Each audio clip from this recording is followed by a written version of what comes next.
Disclosure Day de Spielberg n'a pas pour vrai sujet les extraterrestres, mais Dieu. Disclosure veut dire révélation, et révélation en grec ancien ça se dit apocalypsis, apocalypse. Le titre du film c'est littéralement le mot apocalypse traduit en anglais. Et une fois qu'on a vu ça, tout le film se met à parler religion. Une femme, ancienne novice qui voulait devenir nonne, voit un oiseau entrer par sa fenêtre et se met soudain à parler des langues qu'elle n'a jamais apprises.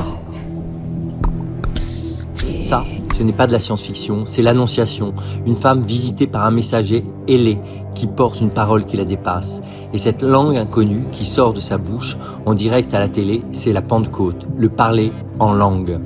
Parce que Steven Spielberg n'a jamais vraiment filmé des extraterrestres, il filme des anges. E.T. guéri d'un doigt, meurt, ressuscite et monte au ciel. C'est un Christ. Rencontre du troisième titre se termine en pur ravissement lumineux.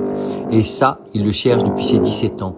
En 1964, ado, il tournait déjà Firelight, un film amateur sur des scientifiques traquant les ovnis.